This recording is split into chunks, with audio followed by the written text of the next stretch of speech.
शास्त्र विभाग का यह जो ऑनलाइन क्लास हम लोगों का चल रहा है, इसमें मैं डॉक्टर रीता सिंह शारीरिक शिक्षा के अंतर्गत न्यास योग के बारे में बातचीत कर रही हूँ। क्या निकालते हैं? हम अपने अंदर की नकारात्मकता को निकालते हैं और हम अपने अंदर की सकारात्मकता को स्थापित करते हैं। पॉजिटिव एनर्जी है, उसको हम लोग क्या करते हैं? अपने अंदर स्थापित करते हैं। यह करते कैसे हैं? बिल्कुल सरल और सहज प्रक्रियाएं होती हैं, जिनके माध्यम से हम ये सारे कार्यों को करते हैं। उन सरल प्रक्रियाओं में हम अपनी मानसिकता का बदलाव करते हैं, हम अपने भाव विचारों का बदलाव करते हैं और हम लोग अपने आप को बिल्कुल संयमित और संतुलित करते हैं। मानसिकता बदलाव के लिए हम लोग क्या करते हैं? तो हम लोग आज के दिन 10 वाक्यों का अभ्यास करते हैं। वह 10 वाक्य कौन कौन से हैं? तो वह 10 वाक्य है कि आज के दिन मैं कटु शब्द नहीं बोलूंगा या नहीं बोलूंगी। आज के दिन मैं किसी की आलोचना नहीं करूंगी। आज के दिन मैं आक्रोश नहीं करूंगी। आज के दिन मैं किसी का आज के दिन मैं किसी की हंसी नहीं उड़ाऊंगी। तो करूंगी क्या? ये 4 वाक्य अगर नहीं किए तो फिर कैसे होगा? हम अगर किसी की आलोचना नहीं किए तो हमारा पेट नहीं भरेगा, है ना? क्योंकि हमारी आदत है शिकायत करने की। हर काम दुनिया में दूसरे के कारण ही खराब होता है, हम कहीं भी इसके कारण नहीं होते हैं। तो वह जो दूसरे के कारण हमारा खराब होता है हर काम, तो उसको बिना बोले हम रह नहीं सकते हैं। फिर अगर हम किसी की हंसी ना उड़ाएं, कहीं कुछ देख लिए किसी के मित्रों की हंसी ना उड़ाएं, तो फिर हमें मन नहीं लगेगा। क्रोध नहीं किए, आक्रोश नहीं किए, मन में बदले की भावना ना आए, तो क्या जीना है? तो ये सब हमारी मानवीय प्रवृत्ति है, जो कि हम लोगों में सहज रूप से होती है। न्यास योग के अंतर्गत क्या सिखाया जाता है? सही ढंग से जीवन जीने की कला। तो हम लोगों को उस कला में क्या करना है? मानसिकता बदलाव के जो 10 वाक्य हैं वह हम लोग करते हैं। वह 10 वाक्य कौन कौन से हैं? हम लोग आक्रोश नहीं करेंगे, क्रोध नहीं करेंगे, कटु शब्द नहीं बोलेंगे, आलोचना नहीं करेंगे और हंसी किसी की नहीं उड़ाएंगे। तो ये जब हम लोग कुछ नहीं करेंगे तो करें क्या भाई? करने के लिए हमारे पास क्या बच जाएगा? तो करने के लिए हमारे पास 4 वाक्य हैं कि मैं अपना सभी काम ईमानदारी पूर्वक करूंगा। ईमानदारी पूर्वक काम करने का मतलब क्या है? समय से उठना, समय से खाना, समय से पढ़ाई करना, समय से जो कोई भी हमारी पारिवारिक सामाजिक जिम्मेदारी है उसको सही ढंग से करना। हमारे परिवार के लोग हमसे कष्ट में ना रहें, उन्हें बार बार टोकना ना पड़े कि ये कर लो, वो कर लो, वो कर लो।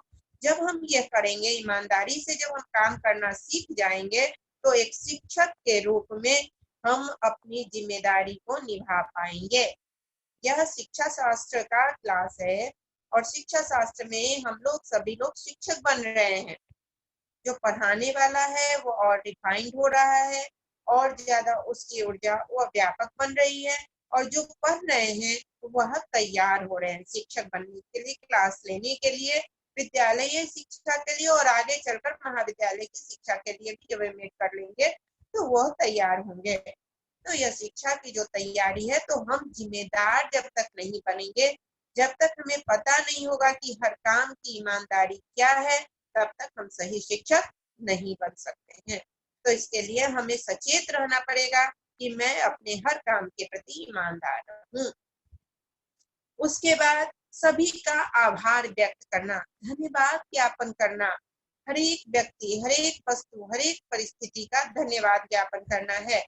जब हम पोलाइट रहेंगे, हम दूसरे के प्रति आग्रह पूर्वक अपने समय को, अपने जीवन को लगाएंगे, सभी के प्रति कृतज्ञता का भाव हमारे मन में रहेगा। जिस किसी से भी हमें जरा सा भी मदद मिली है, जरा सा भी हमें उनसे सहयोग मिला है, किताब से, कॉपी से, पाठ्यक्रम से, शिक्षक से, तो हमको क्या होगा कि उन सब चीजों के प्रति हमें आनंद का भाव उत्पन्न होगा और सामने वाले भी खुश होंगे। तो दोनों तरफ से सकारात्मक ऊर्जा का आदान और प्रदान होगा। हम क्या करें, अपने आप को आभारी, मैं सभी का आभार करूंगा। और तीसरा क्या हो जाएगा करने के वाक्य में, मैं सभी को क्षमा कर दूंगा। हमेशा क्षमा का भाव मन में रखिए। बहुत छोटी छोटी बातें आपस में होती रहती हैं, आपस में भाव विचार बदलते रहते हैं। कभी झंझट हो गया किसी से, घर में कोई कटु शब्द बोल दिया गया, तो हमारे मन के अंदर वह द्वेष भर जाता है। कभी शिक्षक के रूप में कोई बच्चा कुछ बोल देगा तो उस बच्चे से हमें आक्रोश आ जाता है, उसके प्रति दुर्भावना आ जाती है, उससे बदले की भावना आ जाती है और हम नंबर काटने की बात विचार करने लगते हैं या क्लास रूप में अपमानित करने लगते हैं। तो यह सब भाव एक शिक्षक के मन में नहीं होना चाहिए। आप शिक्षक बनने की तैयारी कर रहे हैं तो सबसे पहले इस भाव से आपको ऊपर उठना पड़ेगा, क्योंकि आप के बच्चे होंगे वह आपसे कम से कम 10-15 साल छोटे होंगे, 10 साल छोटे होंगे, 12 साल छोटे होंगे। तो आप उस जगह पर अपने आप को खड़े करके देखिएगा कि उस समय जो आपके शिक्षक थे, जो आपके माता पिता थे, जो अभिभावक थे, उनसे आप किस क्षमा की आशा करते थे, जो गलतियां आप करते थे तो वहां आप क्या चाहते थे, और बिल्कुल वैसे ही भाव विचार आप अपने बच्चों के प्रति रखेंगे। तो आप अपने मन में क्षमा का भाव उत्पन्न करेंगे, क्षमा कर देंगे। कुछ निरर्थक बोल भी दिया, कुछ ज्यादा बोल भी दिया, कुछ अपशब्द भी बोल दिया, तो उसे हमें अपने व्यक्तित्व के साथ जोड़ना नहीं है और उसके लिए षड्यंत्र योजना नहीं बनानी है कि उससे हमें बदला लेना है। हो सकता है कि आप उच्च शिक्षा में जाएं तो बहुत समझदार बच्चे मिले और वो जानबूझकर भी आपको कष्ट पहुंचाने की कोशिश करें। हो सकता है जानबूझकर आपको अपमानित करने की कोशिश करें, लेकिन आप शिक्षक हैं तो आपको वहां पर भी उन्हें बच्चा ही समझना पड़ेगा और आपको उनके खिलाफ कोई षड्यंत्र नहीं करें। हाँ, उन्हें समझाने की कोशिश करें, उन्हें बताने की कोशिश करें, लेकिन उनका अपना व्यक्तित्व है। अगर हम संपूर्ण व्यक्तित्व को उनके नहीं बदल सकते तो हम अपने व्यक्तित्व को उनके कारण खराब नहीं करेंगे, हम उन्हें क्षमा कर देंगे। तो यह क्षमा करने का भाव हमारे अंदर आना चाहिए। और उसके बाद है, मैं सभी को प्रेम करूंगी या करूंगा। दिव्य प्रेम, के प्रति आदर भाव, सम्मान भाव, प्रेम का भाव होना चाहिए।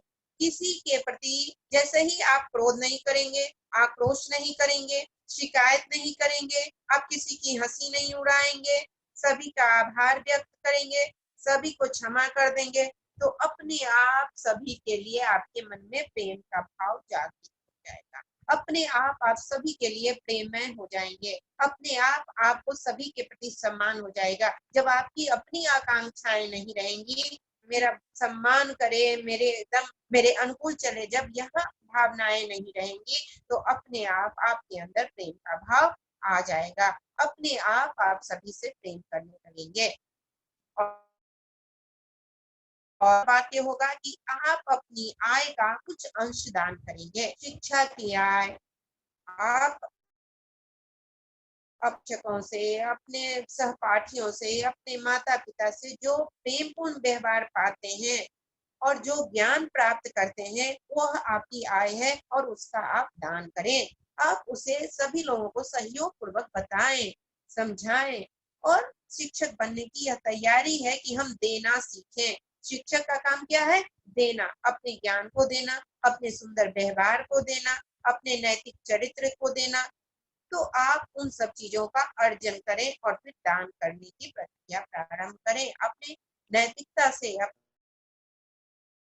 बोली व्यवहार से, वचनों से आप लोगों को, समाज को सुंदर बनाए। शिक्षक सिर्फ क्लासरूम का नहीं होता है, वह एक सामाजिक प्राणी है। वह समाज के निर्माण के लिए होता है। सबसे बड़ा उसको बोला गया है कि वह नौकरी नहीं करता है, वह क्या करता है? शिक्षा की दान करता है।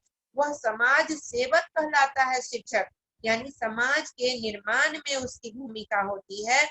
तो समाज निर्माण के लिए वह तैयार हो और वह अच्छे अपनी नैतिक चरित्र को मजबूत रखे, वह अपने व्यवहार को मजबूत रखे, अपने वाणी को मीठी रखे, अपनी जो उसकी शिक्षा के ज्ञान की जो आय हुई है, जो व्यवहार की आय हुई है, उसको दान करे, वैसे ही व्यवहार लोगों को दे। तो यह हम लोगों को करना है। इस पर हम लोगों को ध्यान दें। ठीक है, एक से बातों को हमें ध्यान में रखना है। इसके बाद हम इन अभ्यासों को अपने जीवन में उतारने का प्रयास करें। यह ध्यान रखना है कि हम अपने जीवन में ये जो हमारे अभ्यास है को उतारने का प्रयास करें। इन अभ्यासों को हम अपने जीवन में लेकर जाएं। तो ये 10वां वाक्य हो जाएगा। तो 10 वाक्य क्या हो गए? पहले कि आज के दिन मैं कटु शब्द नहीं बोलूंगा। सुबह सुबह आप मन में सोचें, 10 वाक्य को मन में सुबह उठे बेड पर ही ये 10 वाक्य बोल ले और इसे ही पूरे समय उसी के अनुसार जीने की कोशिश करें।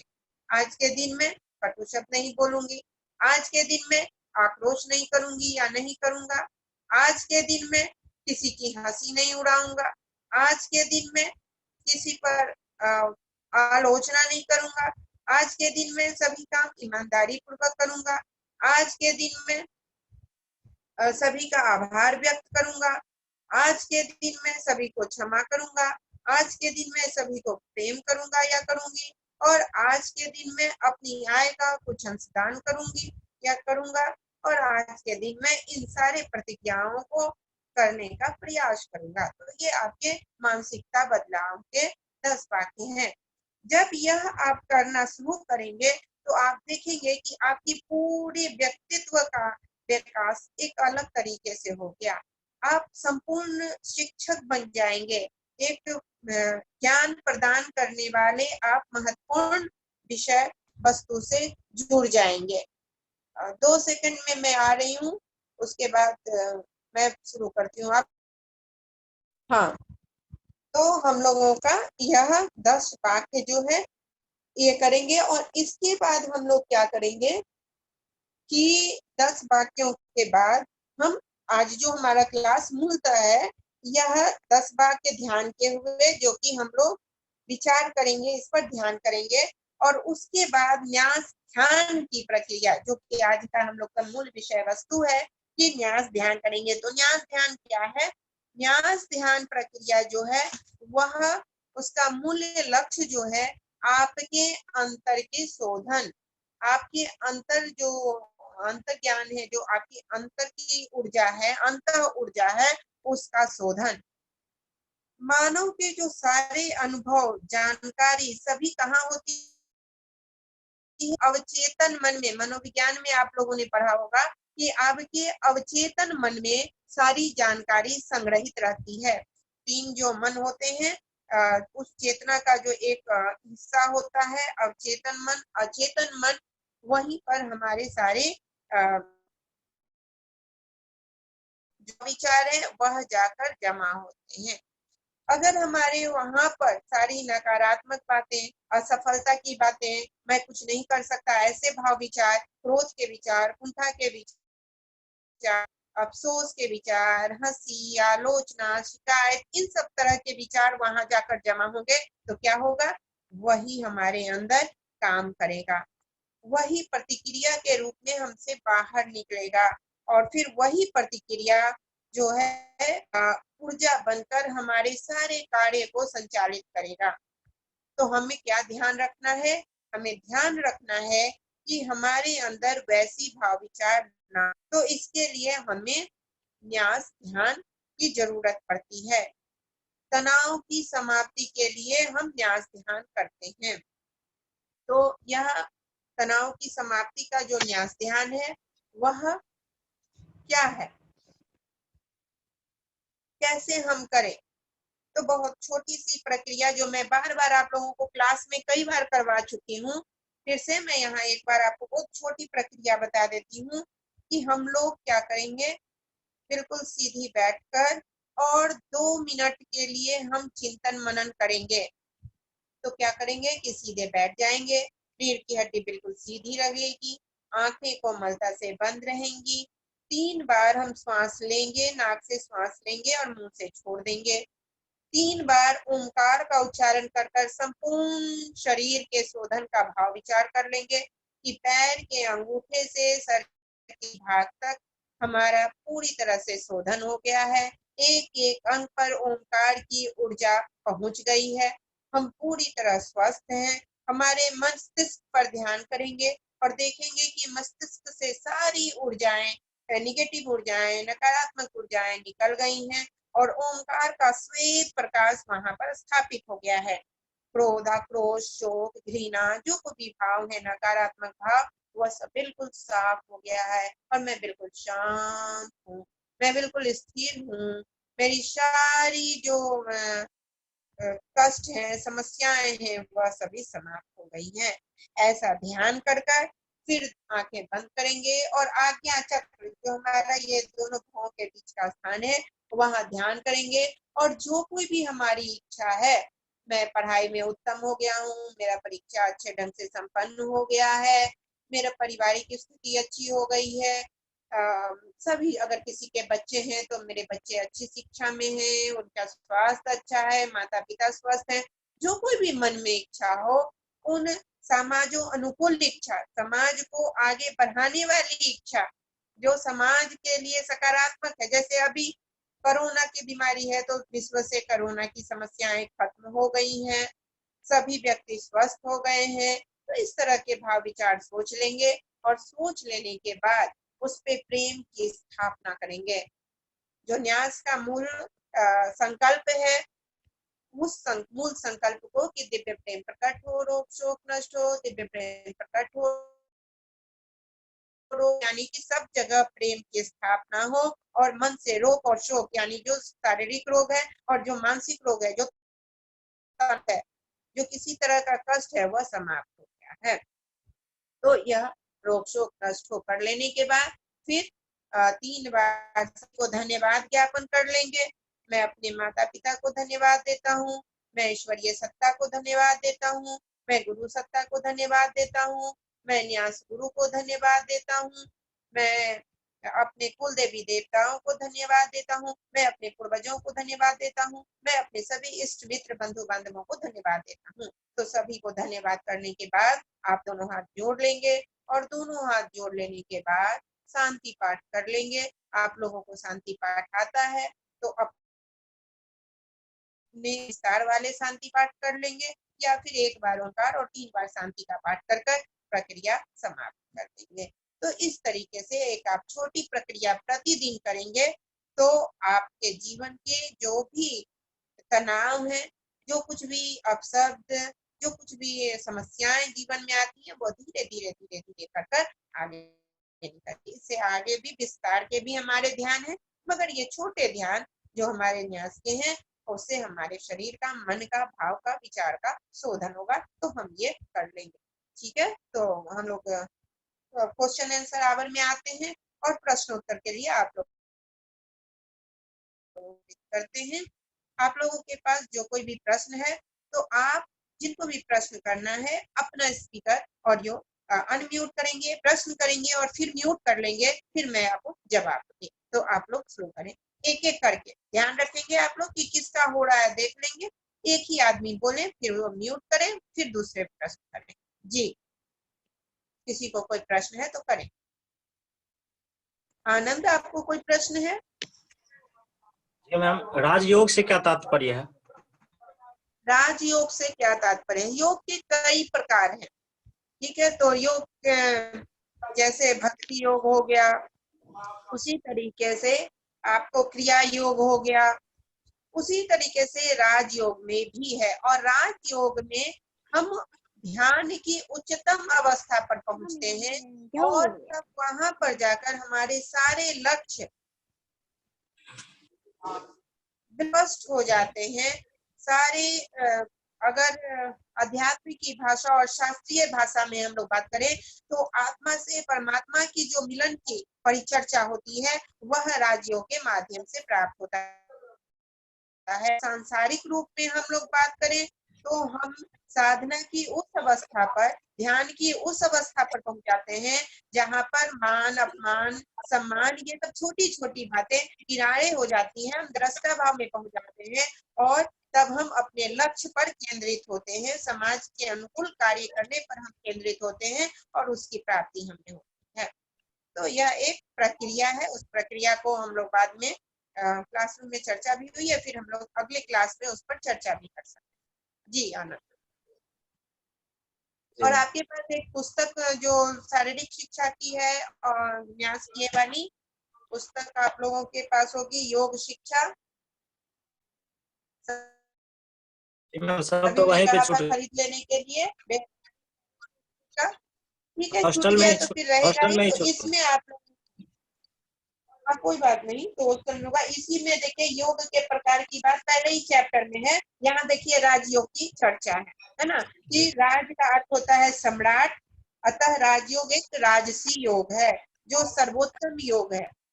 राजयोग का बुनियादी अर्थ मानव के व्यक्तित्व में छुपी हुई ताकत को निकालना है। जो आपके व्यक्तित्व में, आपके अंदर जितने भी गुण हैं, उन सारे गुणों को बाहर निकालने की क्षमता इसमें होती है। इस योग के माध्यम से हम करते हैं। जी मैम। ठीक, जी तो मैम। अपना दूसरे रीना जी, आपको कोई प्रश्न है? मैम मेरा प्रश्न है, जो आज आपने न्यास के बारे में बताया, जी तो उससे रिलेटेड प्रश्न अगर आता है तो क्या ये संक्षिप्त टिप्पणी पे आएगा, या न्यास का कोई ऐसा प्रश्न जो आप किस तरह देंगी? अगर मान लीजिए एग्जाम में आता तो किस तरह से आएगा न्यास वाला? ये देखिए, ये जो न्यास, ये जो पुस्तक है ना रीना सिन्हा जी, ये आप अपना देखें। ये एक पुस्तक जो है, इसमें दूसरा चैप्टर न्यास योग का डिटेल्स दिया हुआ है। ठीक है, ये देखिए दूसरे चैप्टर में न्यास योग का है, और उसके आगे न्यास योग के ध्यान सारे दिए हुए हैं। ऊर्जा बिंब बनाना, चक्रों का, सारे चैप्टर्स में है। इसमें न्यास, ध्यान, प्रक्रिया सभी कुछ दिया हुआ है। तो इस पुस्तक से ही जुड़े हुई अगर कोई भी प्रश्न आएंगे, कुछ भी आएंगे, तो इस पुस्तक से जुड़े हुए ही आएंगे। यही मैं आपसे एक क्वेश्चन पूछना चाहती हूँ मैम, मैं बोलना चाहती हूँ, मेरे पास ये बुक नहीं है। तो आप बुक ले लें, जब यूनिवर्सिटी खुलेगी तो बुक हमसे ले लेंगे, पवन सर से ले लेंगे। ठीक है? Yes yes ma'am. हाँ, मैम हम लोगों की पुस्तकें जो है वो हॉस्टल में ही छूट गई है, तो मैम यदि व्हाट्सएप पे मिल जाता तो बेहतर होता। ठीक है, आप प्रश्न कर लेंगे, मैं मटेरियल भेज दूँ। प्रश्न डालेंगे तो उस प्रश्न के अनुकूल आपको मैं मटेरियल डाल दूंगी। ठीक है, okay ma'am. Okay okay ma'am. आगे। हाँ मैम आपने इसके पहले जो क्लास लिया था उसमें व्यायाम वाला था, तो उससे रिलेटेड ही एक प्रश्न है। व्यायाम आपने क्या था, व्यायाम और योग दोनों में अंतर है? वो मैं योग नहीं, योगासन। योगासन में और व्यायाम में अंतर है। तो व्यायाम और योग ये भी दोनों की अलग अलग परिभाषा आपने समझाई थी, लेकिन जी। अंत में जब योगासन के द्वारा शरीर का स्वस्थ होना उतना ही आवश्यक है, वैसे ही होता है जिस प्रकार हम लोग व्यायाम करते हैं। तो फिर ये दोनों में अंतर जी। परिभाषा के अनुसार आपने जो बताया, शारीरिक बनावट के अनुसार बताया, तो फिर ये इसका अंतर हम लोग कैसे समझ सकते हैं अगर अपने मन से क्वेश्चन लिखना पड़ा तो? हाँ, मैंने ये भी बताया था कि दोनों की जरूरत होती है, लेकिन आसन की तैयारी के लिए हल्के व्यायाम की जरूरत होती है। संपूर्ण शरीर में जो ऊर्जा की जरूरत होती है और संपूर्ण शरीर को जो लचीला बनाना पड़ता है, तो उसमें हल्के व्यायाम की जरूरत होती है। और वह रिदमिक व्यायाम जो रिदम के साथ, लय के साथ किया जाए, तो वह योगासन को सपोर्ट करता है। योगासन के लिए आपका शरीर, अब मान लीजिए ये आप आसन के लिए हाथ ऐसे पीछे ले गई और आसन बनाए, ठीक है, अब ये हाथ आपका पीछे जाएगा ही नहीं। लेकिन अगर इस आसन को एक व्यायाम के द्वारा हम इस तरीके से हल्का हल्का करके तैयार कर लेंगे, और यहाँ के जो हमारे जोड़ पर के जो कोई भी अवरोध होंगे वह ठीक हो जाएगा, तो आसानी से मेरा दोनों हाथ पीछे की ओर पकड़ा जाएगा। देखिए इधर पीछे से ऐसे लोग किए तो ऐसे पकड़ा गया, ठीक है। Yes ma'am. लेकिन अगर नहीं करेंगे तो हमारा नहीं पकड़ाएगा। तो इसके लिए व्यायाम की जरूरत होती है। हम ऐसे व्यायाम कर दिए एकदम फटाफट ऐसे ऐसे किए, तो जब तारासन किए तो मेरा एकदम आसानी से तारासन होगा, सीधा जाएगा। तो ये चीजें होती है, इसलिए व्यायाम की जरूरत। ठीक है, तो योगासन के लिए व्यायाम की आवश्यकता है ना? आपने अभी जो बताया उसके अनुसार तो मुझे लग रहा है कि व्यायाम की आवश्यकता है। हाँ, तो मैंने उस दिन भी बताया था कि शरीर योगासन की तैयारी के लिए व्यायाम को लयबद्ध व्यायाम की जरूरत है और करना है, वो तो करना ही है। थैंक वो यू मैम। प्रारंभ में जो जॉगिंग करते हैं, प्रारंभ में योगासन की जो तैयारी करते हैं, वो हल्के व्यायाम से ही करते हैं।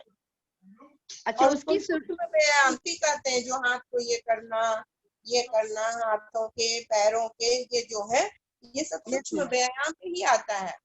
Okay ma'am, thank you. जी मिंटू, आपके पास कोई प्रश्न है?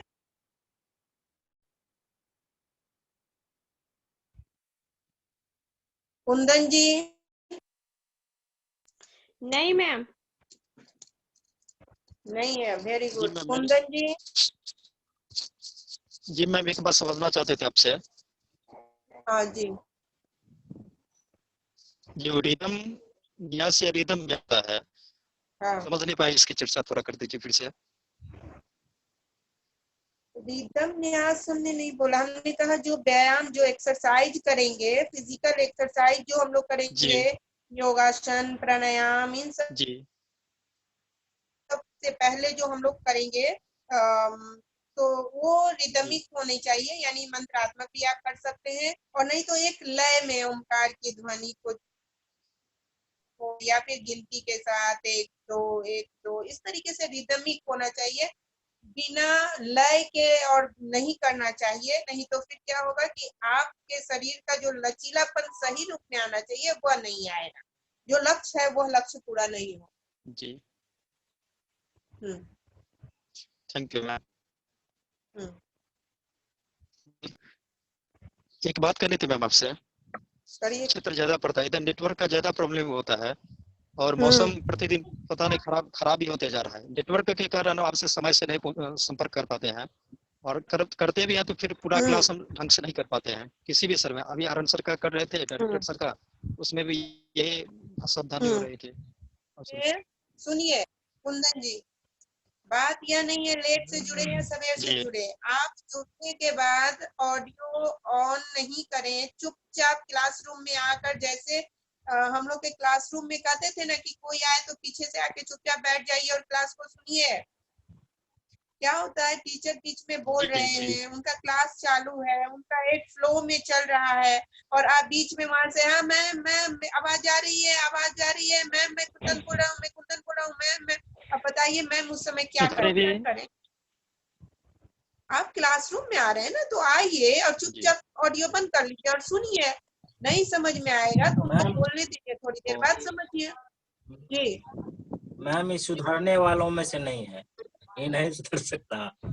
ये क्लास में भी नहीं सुधर रहा है, ऑनलाइन में भी ऐसे ही करेगा। कुंदन शांति पाठ कीजिए।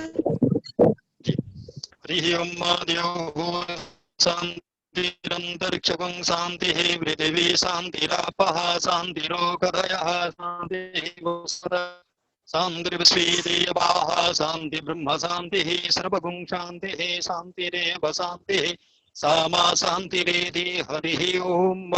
ओम सर्वारिष्ट शांतिः सुशांतिर्भवतु। जी मैम। बहुत अच्छा। एक बार ओम और 3 बार शांति का पाठ करेंगे। लंबी गहरी सांस।